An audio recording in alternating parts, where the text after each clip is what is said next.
I was diagnosed in October 2005. I had cervical cancer stage 1 into 2. When you heard the news that you had cancer, take us through what was that like for you? Well, I thought I was going to die. But 48-year-old Lilia Young was determined not to be in the 10% of deaths attributed to cancers in Belize. This year, as the World Cancer Day is being observed, she is celebrating her own milestone. I had my family support and friends, so that made me a little more comfortable.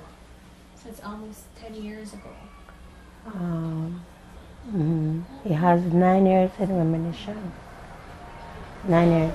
How did you make it through? What do you think helped you through? Through my treatment and everything? Well, I made it through by having faith in God. My family, very supportive, and friends. Laurel Longsworth says that the Belize Cancer Society has taken an active step to have many more survivor stories like Lilia Young's. There's no doubt that we have a long way to go. That the Cancer Society, we feel very good that we have started the education process. We have been knocking on doors.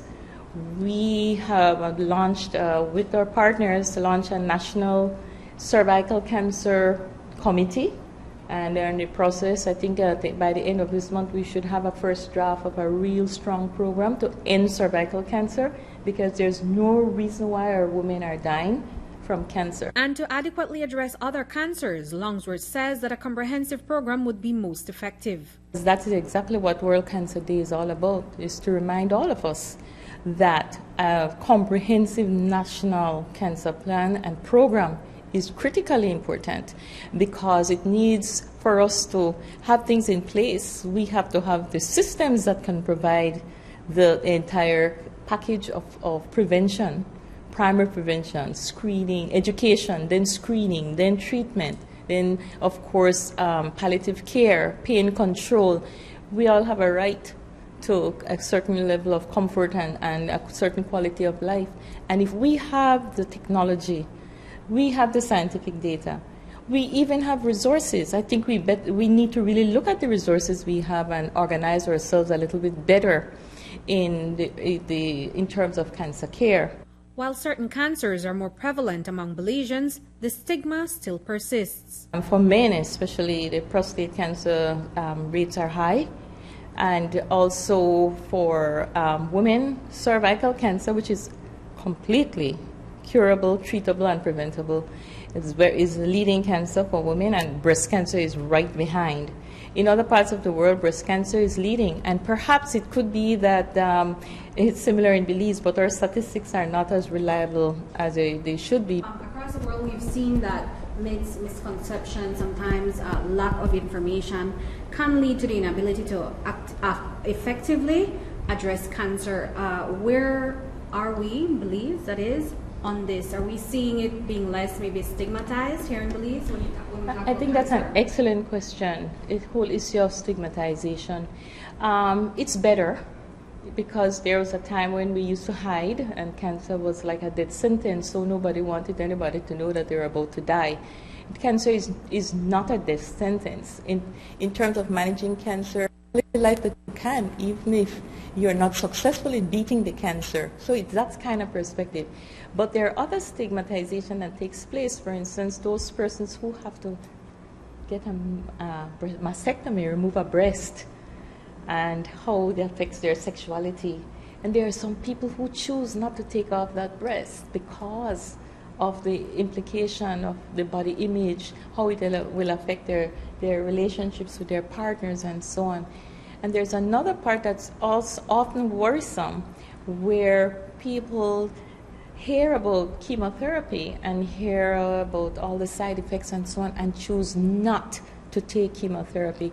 As far as we know, despite all the natural remedies, despite everything that's out there, as far as we know, chemotherapy and radiation are, that's the goalpost in terms of treatment. One strong lady who hasn't let the stigma distract her is breast cancer survivor 55-year-old Sharon Baird. This mother and educator hasn't allowed stage 3 breast cancer to stop her from living. She shares her advice for other women. I was diagnosed in 2012, and it was a rocky time, but I prayed a lot, and I believe if you have a relationship with God, then you're equipped to take care of anything. So I did my chemo, I did my surgery, that was a mastectomy, and I did 5 weeks of radiation in Guatemala, and then I came back to work. How important is it that when women are going through these things, how important is it that if you have the information or you know about it, that you speak out? Because we have some women who they're diagnosed with cancer. Maybe they might suspect they have cancer, but they're scared to even go on tests, or they're scared to say it because perhaps a certain stigma that's attached to it. How important is it that women speak out? I think very important, because sometimes when you share, you learn also, because something might be bugging somebody and you're there talking and sharing, and then it hits a button or it touch a buzzer and it said, oh, you know, maybe I should do something. I think we have to move away from where we are. We're, especially women in Belize, when it comes to idle gossips, they talk a lot. But when it is of something of great importance, they tend to be tight-lipped. And I think we have to move away from it. Nobody would go to buy cancer at the store. Nobody would buy it. So we need to share what we are going through so that others can become aware. It's like a sensitization process. Reporting for News 5, I'm Andrea Polanco.